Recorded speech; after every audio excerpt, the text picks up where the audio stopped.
1845, Theses on Feuerbach by Karl Marx, 1818 CE.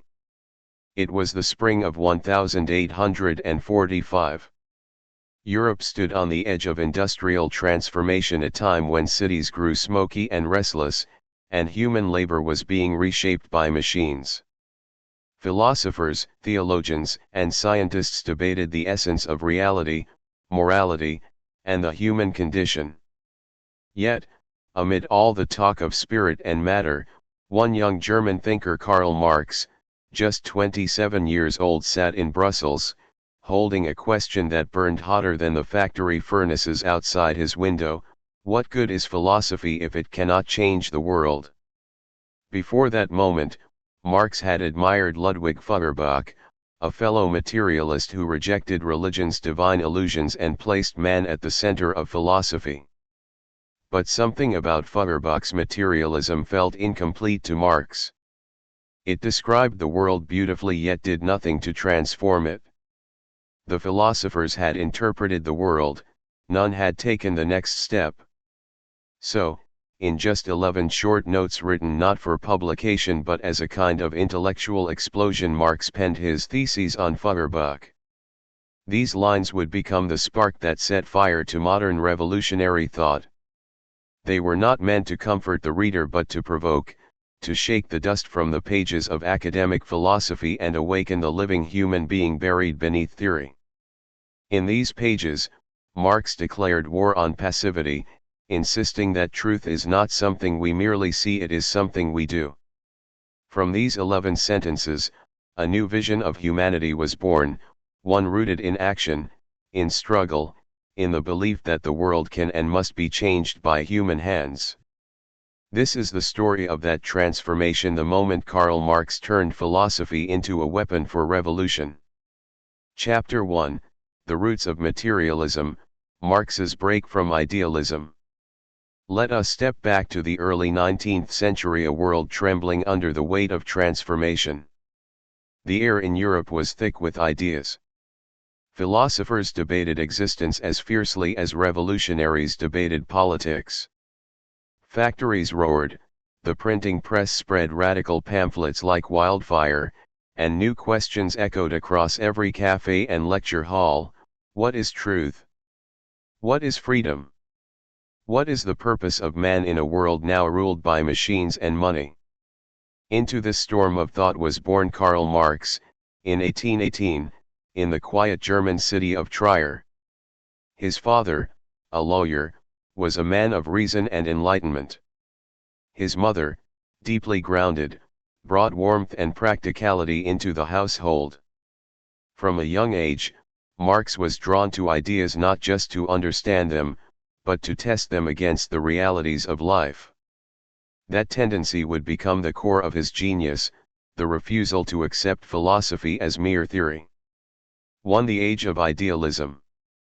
When Marx entered university in the 1830s, German philosophy was dominated by idealism, especially the towering figure of Georg Wilhelm Friedrich Hegel. To understand Marx, one must first understand the shadow Hegel cast. Hegel's philosophy was majestic, vast, almost cosmic in its scope. He believed that all history and reality unfold through a process called dialectic: thesis, antithesis, and synthesis. Every idea or condition gives birth to its opposite, and from their conflict arises a new unity, a higher truth. For Hegel, this process was not material but spiritual. He called it the unfolding of the world spirit, an abstract, rational force guiding humanity toward freedom and self-awareness. Hegel's world was one where ideas shaped reality. History was the march of consciousness, not the story of factories, hunger, or revolutions. It was elegant, profound and, to Marx, eventually unsatisfying. In his early years, Marx admired Hegel immensely. He saw the brilliance in the dialectical method, the recognition that change and conflict drive progress. But he could not accept that the spirit, an invisible abstraction, was the engine of history. For Marx, it was not ideas that created life, it was life that created ideas. Men and women, sweating, starving, struggling in real societies, they were the true substance of history. 2. The rise of materialism. This realization did not come overnight. Marx's intellectual path was shaped by another thinker, Ludwig Feuerbach, a philosopher who had dared to challenge Hegel's idealism directly. Feuerbach, writing in the 1840s, declared that Hegel had it backward. Reality was not a reflection of thought. Rather, thought was a reflection of reality. Feuerbach's key insight was anthropological materialism. He argued that religion and philosophy were human creations, projections of human needs, fears, and desires. When people worship God, Feuerbach said, they are unknowingly worshipping their own human essence, externalized and magnified. God is man, inverted and idealized. For many young radicals, this was revolutionary. It shattered centuries of idealist and religious thinking. It put man, not spirit, at the center of the world. Marx, too, was impressed. Feuerbach seemed to have rescued philosophy from abstraction and returned it to the earth. But soon, Marx began to notice something missing in Feuerbach's materialism. It was, as he later put it, contemplative. Feuerbach described the world, but he did not seek to change it. He replaced divine spirit with human essence, yet this essence was still static, unhistorical. It did not live, work, or struggle. It simply was. Marx saw this as a fatal flaw. Human beings, he argued, are not passive observers of nature, they are active creators. They shape their world through labor, production, and social relations.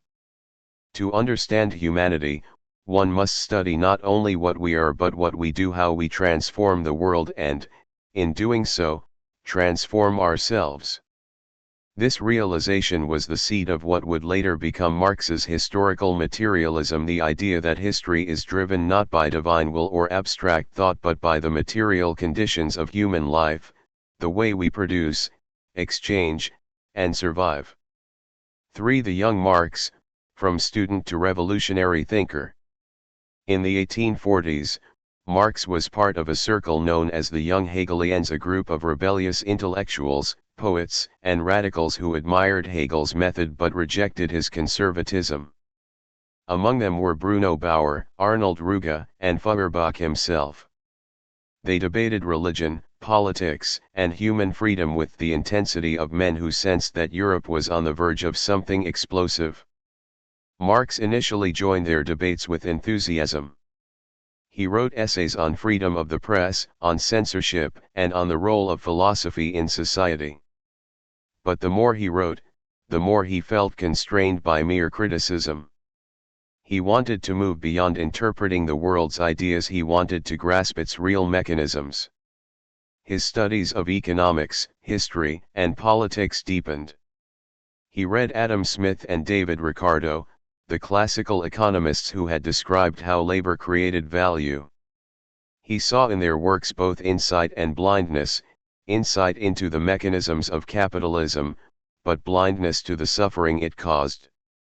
He began to connect philosophy with the struggles of real people, workers, peasants, the poor. It was around this time that Marx began to see philosophy itself as a kind of cage, elegant, but limiting. What use was all the talk of essence and spirit when workers in the streets of Paris and London were starving, when children were laboring 12 hours a day in mills? In one of his notebooks, Marx wrote a line that would echo across generations. The philosophers have only interpreted the world in various ways, the point, however, is to change it. This single sentence, the 11th of his theses on Feuerbach, marked his final break from pure philosophy. It was not merely a call to action, it was a redefinition of what truth means.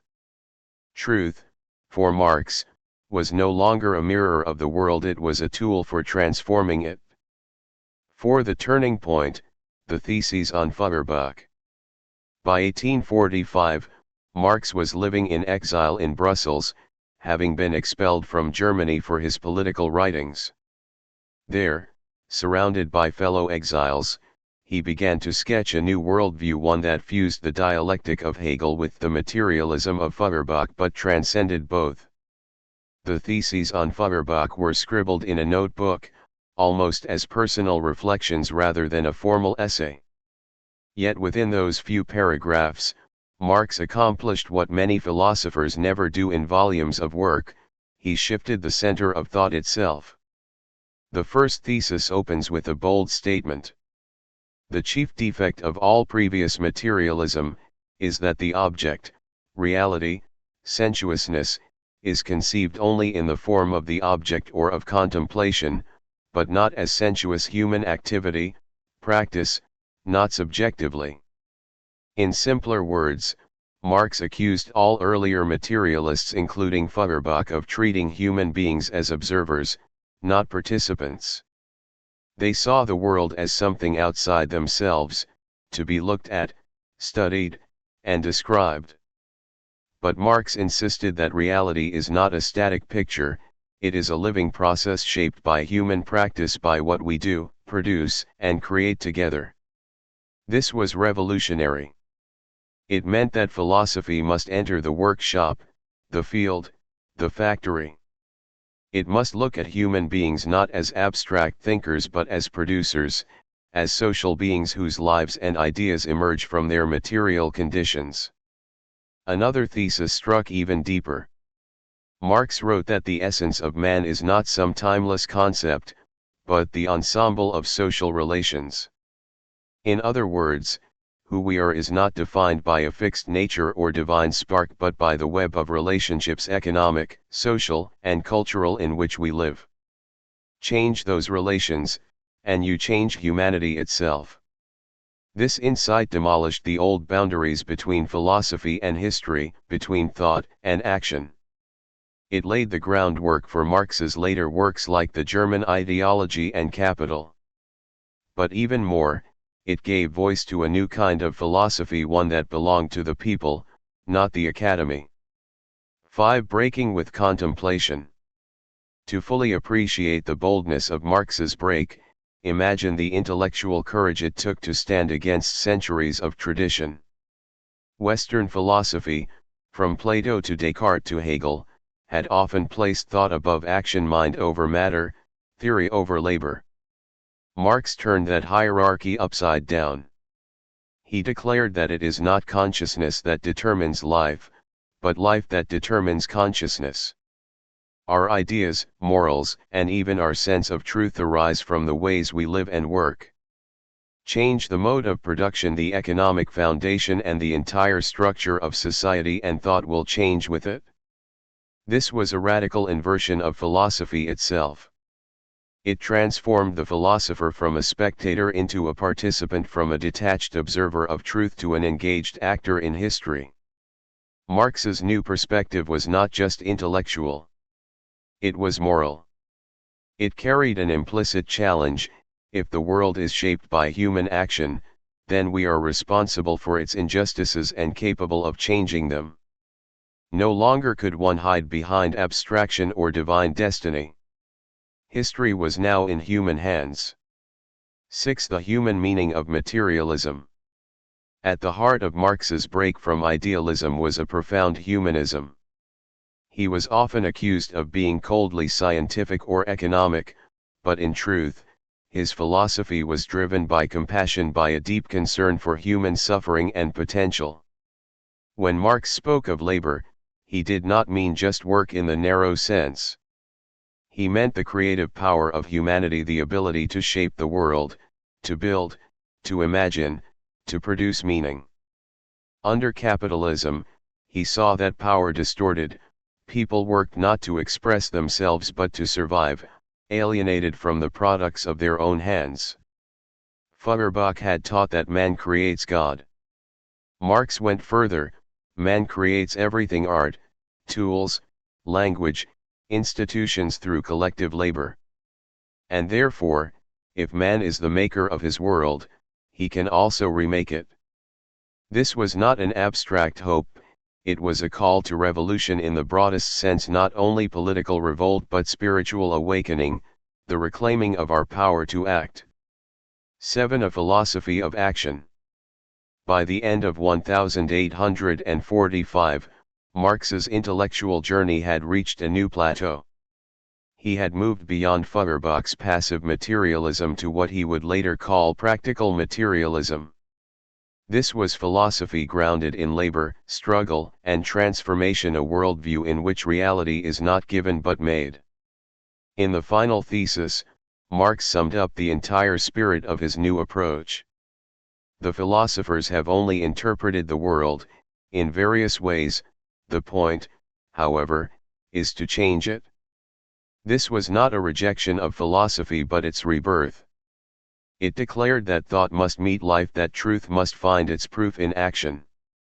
For Marx, this was the beginning of a lifelong project, to uncover the laws of social change, not as a scholar but as a participant in humanity's ongoing drama. 8. The break complete. When Marx closed his notebook, he closed the door on an old era of thought. The theses on Feuerbach were not meant for publication, yet they would echo through every revolution, every labor movement, every call for justice in the years to come. In those 11 statements, Marx planted the seed of a philosophy that united mind and matter, theory and practice, man and society. He had broken from idealism not by denying ideas but by grounding them in life itself. The young philosopher of Trier had become something new, not merely a thinker, but a revolutionary. And so, from the ashes of contemplation, a new kind of philosophy was born, one that would soon set its sights on capitalism, class, and the destiny of humankind. The story of that evolution from theory to movement, from ink to action, begins with the 11 theses but stretches far beyond them.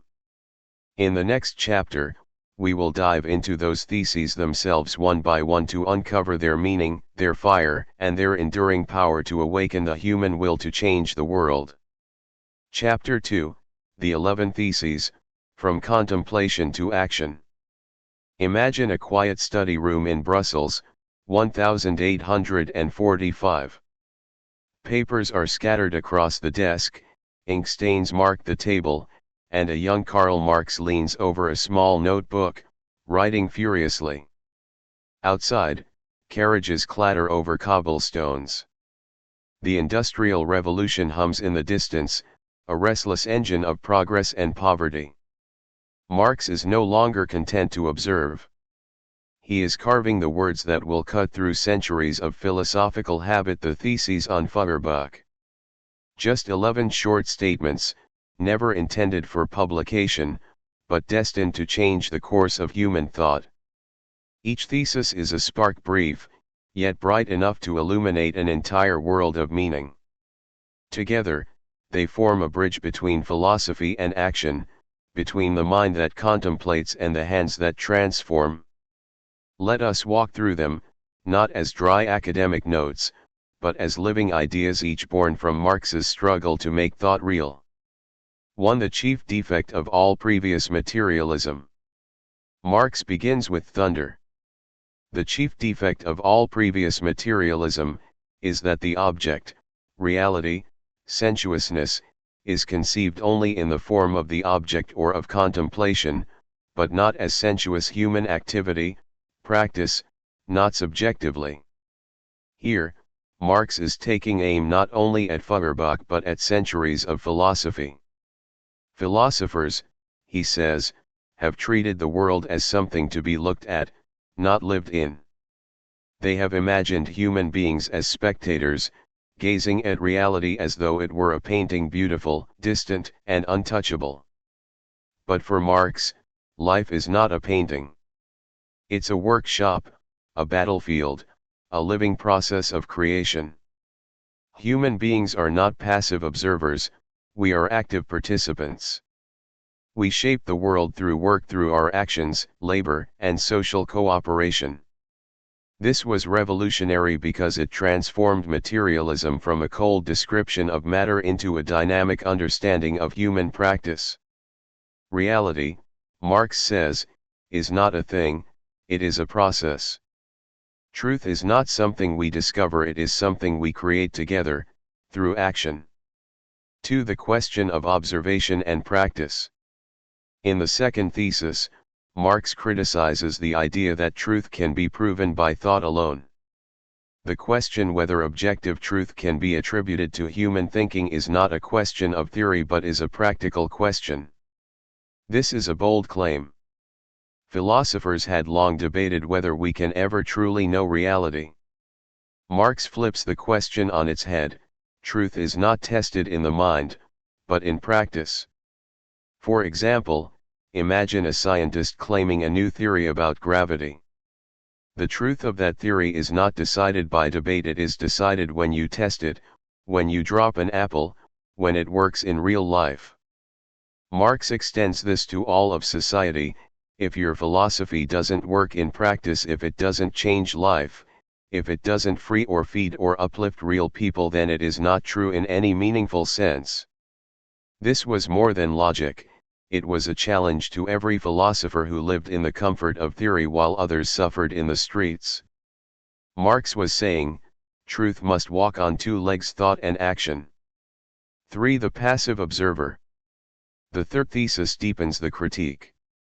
The materialist doctrine that men are products of circumstances and upbringing forgets that it is men who change circumstances. Feuerbach had said that people are shaped by their environment. That sounds reasonable. Our culture, class, and upbringing certainly mold us. But Marx adds a missing piece: we also shape our environment. Human beings are not clay molded by history, we are sculptors of it. Society forms us, yes, but through collective action, we also form society. This thesis introduces a key Marxist idea: praxis, the unity of theory and action. It's the point where knowledge meets transformation. A person who understands injustice but does nothing to change it is, for Marx, still imprisoned in contemplation. True understanding happens only when one acts to alter the conditions that create suffering. This insight would later inspire revolutions, labor movements, and social theories across the world. Marx was declaring that human beings are not just products of history, they are its authors. 4. The role of education and revolution. The fourth thesis continues this thought. The educator himself must be educated. Here, Marx is warning against the arrogance of reformers who believe they can fix people without changing the system that shapes them. You cannot reform society by preaching morals or giving charity while leaving its oppressive structures intact. For Marx, even those who teach, govern, or lead are themselves products of material conditions shaped by class, by ideology, by history. Therefore, any real change must be collective, not individual. It's a humble and radical thought. Before you try to change others, Marx says, look at the roots of the world that shaped you. Real transformation demands self-reflection and the willingness to be changed by the struggle itself. 5. The religious illusion. In the fifth thesis, Marx returns to Feuerbach's greatest theme: religion. Feuerbach does not see that the religious sentiment is itself a social product. Feuerbach had brilliantly argued that religion is a projection of human essence, that man creates God in his own image. But Marx saw that this still missed something crucial: religion is not just a psychological illusion, it's a social one. People turn to religion, Marx explains, because their real world is full of suffering, exploitation, and alienation. Religion offers comfort, but it's a reflection of material misery, not its cause. Thus, if you want to overcome religious illusions, you can't just criticize belief, you must transform the conditions that make people need it. When people live in dignity and freedom, they will no longer need to imagine heaven, they will build it on earth. This marks Marx's shift from philosophical criticism to social critique. Ideas, he insists, are born from the soil of life. Change the soil, and the fruit of thought will change too. 6. The essence of humanity. In the sixth thesis, Marx delivers one of his most powerful lines. The human essence is no abstraction inherent in each single individual. In its reality, it is the ensemble of social relations. This single sentence demolishes centuries of humanist philosophy that imagined man as a universal, isolated being. For Marx, there is no such thing as man in general. There are always men and women in particular conditions living, working, and relating to others within society. We are social beings. Our consciousness, our desires, our identities all emerge from the networks of relationships we inhabit: family, economy, culture, class. Change those relationships, say, from slavery to freedom, from exploitation to cooperation, and human nature itself evolves. This thesis laid the foundation for Marx's later vision of communism, a society where individuals could develop freely because social relations themselves would be free from domination. 7. Society as a living process.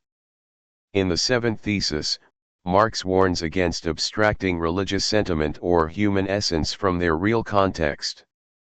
He emphasizes that all thought must be understood as part of an ongoing, historical process. He writes, Feuerbach does not see that the religious sentiment is a social product, determined by the social organization and by the material conditions. Here Marx anticipates what would later be called sociology, the study of how human consciousness and institutions arise from concrete social life. For him, society is not a fixed structure but a living organism constantly changing as people struggle, work, and adapt. The church, the state, morality, art all evolve with material conditions. This thesis moves Marx away from timeless philosophy toward a historical understanding of humanity. Ideas are not eternal truths, they are moments in the great unfolding of social life. 8. Practice and understanding. The eighth thesis brings us back to the concept of practice. Marx argues that all mysteries which lead theory to mysticism find their rational solution in human practice and in the comprehension of this practice. In simpler terms, when theory becomes confused or abstract, the answer lies in returning to real life, to work, production, and social action. Philosophy loses its way when it floats above the ground, it finds truth when it touches the earth. For Marx, practice is the heartbeat of truth.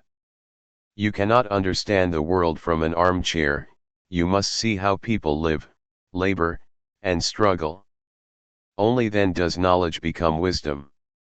9. The highest point of contemplation. The ninth thesis is short but sharp. Marx notes that the highest point reached by contemplative materialism, that is, philosophy that only describes the world, is the contemplation of individual men in civil society. In other words, Feuerbach could see individual humans, but not humanity as a collective, as a network of relations shaped by class, labor, and production. Marx's genius was to connect the individual and the collective to show that one cannot exist without the other. The self, he argued, is not an island, it is a bridge built by society. 10. The old versus the new materialism. By the 10th thesis, Marx is ready to make a final comparison between old materialism and his new materialism. He writes, the standpoint of the old materialism is civil society, the standpoint of the new is human society, or social humanity. This marks the birth of a revolutionary humanism. Old materialism could describe the individual in society, new materialism seeks to transform society itself so that human beings can flourish collectively. This is the moment when philosophy becomes political, when thought discovers its moral responsibility. For Marx, the goal was not just to understand how the world works, but to build a world where people could live as truly human beings, creative, cooperative, and free. 11. The final explosion, to change the world. And then comes the famous final thesis, the one line that has outlived all others. The philosophers have only interpreted the world, in various ways, the point, however, is to change it. These words have become a banner for revolutionaries, activists, and thinkers for more than 150 years. But what do they really mean? They mean that philosophy, if it remains only interpretation, becomes sterile. Knowledge that does not change life is incomplete. Marx was not rejecting philosophy, he was redeeming it, pulling it out of the clouds and setting it on its feet. To change the world, one must first understand it, but understanding alone is not enough. Change requires courage, collective will, and the recognition that history is not fate but possibility. This thesis was Marx's farewell to passive philosophy and his declaration of Praxis, the marriage of knowledge and action. It was the spark that ignited the German ideology, the Communist Manifesto, and eventually Das Kapital. It was, in essence, the moment Karl Marx became Karl Marx. The heart of the 11 Theses. Taken together, the 11 Theses are not a finished philosophy, they are a manifesto of awakening. They are short because they are meant to provoke, to push the reader from thought into motion. Their rhythm moves from criticism to construction, from exposing old materialism's passivity to unveiling a new world where human beings are the active makers of history. Through them, Marx turns the telescope of philosophy around. Instead of gazing into the heavens for truth, he points it back toward the streets, the factories, and the fields, toward the living pulse of humanity. A bridge to the future. When Marx penned these words, he had no idea they would echo through revolutions and classrooms for centuries. But they did, because they spoke to something eternal in the human spirit, the need not only to understand the world but to participate in it, to leave one's mark upon it. The Theses on Feuerbach were Marx's first clear statement that humanity's salvation does not lie in contemplation, prayer, or detached reason, but in collective human action. They were a call to reclaim our power to act, to build, to change, to become history's conscious authors rather than its passive subjects. In these 11 sparks, the fire of modern revolutionary thought was lit. And as we move into the next chapter, we will see how that fire spread, how Marx's new philosophy evolved into a comprehensive worldview of history, economics, and human liberation, the revolutionary praxis that would transform the face of the world. Chapter 3, The Leap from Thought to Revolution, the 11th Thesis and the Birth of Action. Imagine the room where Marx wrote his theses on Feuerbach, a modest study filled with the quiet intensity of a mind on fire. The walls were lined with books, the air thick with the smell of ink and determination. Outside, the world was changing, factories roared, workers toiled, and Europe trembled under the weight of its own contradictions. But inside that room, Karl Marx was writing something that would change not only philosophy but history itself. And it all culminated in a single sentence, just one line that would echo through centuries. The philosophers have only interpreted the world, in various ways, the point, however, is to change it. This, the 11th thesis, is not merely a conclusion, it's a declaration of war on passive thinking. Marx wasn't content with contemplation anymore. He had reached the point where philosophy had to leap out of the pages of books and march into the streets. This chapter explores that leap, the transformation of philosophy into action, of thought into revolution, and of Karl Marx from a thinker into a global force. 1. The breaking point of philosophy. Up to this moment in history, philosophy was like a mirror reflecting the world, describing it, dissecting it, but never daring to reshape it. From Plato to Hegel, the great minds had sought to understand reality, not to alter its structure. Marx's brilliance was in his refusal to accept that limitation. He looked around and saw a world built on exploitation, where the few lived in luxury while the many labored in misery. To him, any philosophy that could observe this injustice and remain neutral was morally bankrupt. He once wrote, "Philosophy stands in the same relation to the study of the actual world as masturbation does to sexual love." It was a shocking statement, deliberately so, but it revealed his frustration with theory that never touches life. In the 11th thesis, Marx shattered that long tradition of philosophical detachment. He called upon thinkers to get their hands dirty, to descend from the clouds of abstraction into the mud and smoke of real life. He was saying, enough of interpreting. Now, we act. To the practical turn, materialism in motion. Earlier materialists like Feuerbach had already challenged religious and idealist notions by insisting that humans and the world were material, not divine or spiritual abstractions. But Marx saw a fatal flaw even in their materialism: it was too static. Feuerbach said humans are shaped by nature and society, but he didn't fully recognize that humans also shape nature and society in return. For Marx, this mutual transformation was everything. Humans are not just passive products of their environment, they are producers of their world. He called this praxis the unity of theory and action. It wasn't enough to have the right ideas, those ideas had to be lived, tested, and proven in practice. This was a revolutionary shift.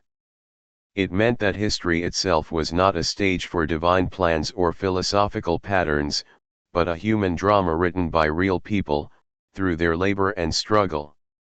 The worker who builds, the farmer who tills, the teacher who educates, each, in their way, reshapes reality. Marx's materialism was alive, dynamic, and active. So when he said philosophy must change the world, he wasn't being poetic. He was stating a law of history: human beings transform the world through conscious activity, through labor, struggle, and social movement. 3. From Feuerbach to revolution, a personal and intellectual turning. Marx's transformation was not just theoretical, it was deeply personal. Before writing these theses, Marx had been an admirer of Ludwig Feuerbach. He loved Feuerbach's courage to challenge religion and expose the illusions of theology. But over time, Marx grew restless. Feuerbach's philosophy, while bold, stopped short of social change. Feuerbach had liberated humanity from God, but not from hunger. He replaced theology with humanism, yet failed to grasp that humanity itself was bound by economic chains. Marx's life at the time reflected this tension. He was living in exile, often penniless, surrounded by a growing awareness that philosophy alone could not feed the hungry or free the oppressed. His friendship with Friedrich Engels, a factory owner who saw firsthand the suffering of workers, sharpened his focus on the material realities of life. The result was a fusion of philosophy and activism that no one had achieved before. Marx became a philosopher with calloused hands, a thinker who believed that truth must prove itself in the fire of history. When he wrote the 11th thesis, he was not writing for academics. He was writing for revolutionaries. For the meaning of change, beyond words. What did Marx really mean by changing the world? He didn't mean superficial reform or moral preaching. He wasn't interested in mere charity or kind-heartedness. Change, for Marx, meant transforming the structures that create inequality, the ownership of production, the class system, the economic foundation of society. He believed that unless those foundations changed, every other form of progress was just decoration on the same old system. This is why the 11th thesis became the seed of Marxism, not as a philosophy of reflection, but as a philosophy of revolution. He was pointing directly at the working class, the millions who produced the wealth of society but owned none of it, and saying, "You are the agents of history. In this view, revolution was not an act of chaos, but of creation. It was humanity waking up to its power, realizing that it could rebuild society from the ground up. The philosophers had analyzed the chains, Marx wanted to break them. 5. The echo across history, from text to transformation. The impact of those 11 theses, and especially the last one, was not immediate, but it was immense. In the decades that followed, Marx and Engels would develop these ideas into the Communist Manifesto and Das Kapital, laying the foundations of modern socialism and communism. But the heartbeat of all those later works was already present in the theses on Feuerbach. Every revolution, every protest, every movement that sought to reshape society rather than merely interpret it all carried the spirit of that final line.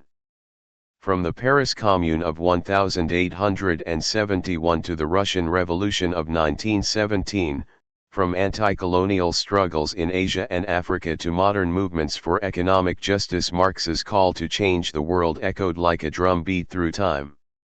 Even today, it continues to challenge thinkers, activists, and ordinary people alike.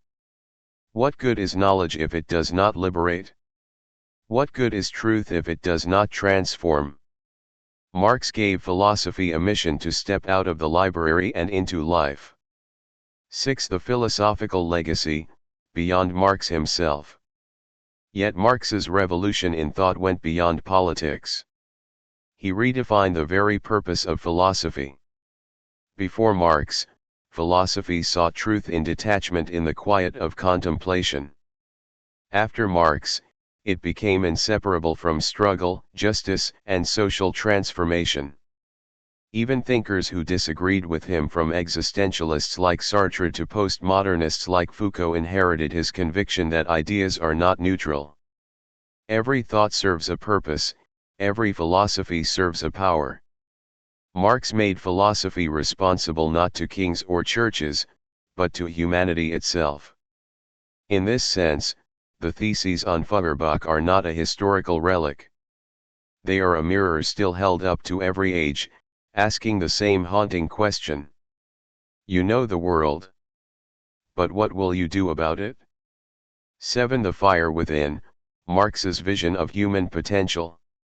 At its core, Marx's 11th thesis is not just political, it's profoundly human. He believed that action is what makes us truly human.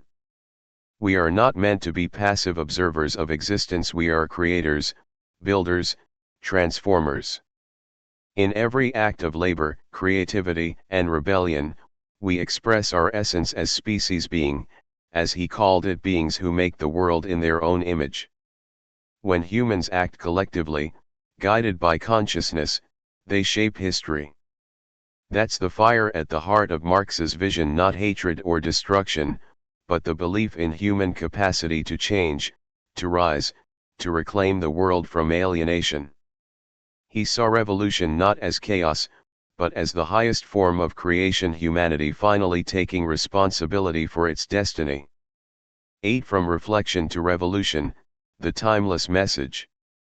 So, what do these 11 short theses, scribbled on a page in 1845, mean for us today? They remind us that ideas matter, but only when they live in action. That to understand the world is not enough, one must have the courage to transform it. Marx's message remains a challenge to all thinkers, teachers, and dreamers. Do not mistake knowledge for freedom. Do not mistake analysis for change. The philosophers before Marx held up a mirror to the world. Marx turned that mirror into a hammer. 9. The final spark, why the 11th thesis still burns. More than a century and a half later, that one sentence still ignites movements, debates, and dreams. Every protest against inequality, every demand for justice, every struggle for dignity echoes Marx's call for transformation. Whether one agrees with his solutions or not, the spirit of his challenge remains universal: do not be content with interpretation, act. The 11th thesis is both an ending and a beginning, the final word of one age of philosophy, and the first word of another. It closed the book on passive reflection and opened the door to a living, breathing, world-changing philosophy. Conclusion: the philosopher who refused to sit still. In the end, Karl Marx's theses on Feuerbach are more than just notes in a philosopher's notebook, they are a battle cry. They remind us that thought without action is hollow, and that to change the world, one must first dare to believe it can be changed. Through those 11 sentences, Marx took philosophy out of the classroom and placed it in the hands of workers, rebels, and dreamers. He showed that thinking is not a luxury, it's a weapon. And so, when he wrote, "The philosophers have only interpreted the world," the point, however, is to change it. He wasn't just closing a page of history. He was opening a door to the future. A future that, even now, is still being written.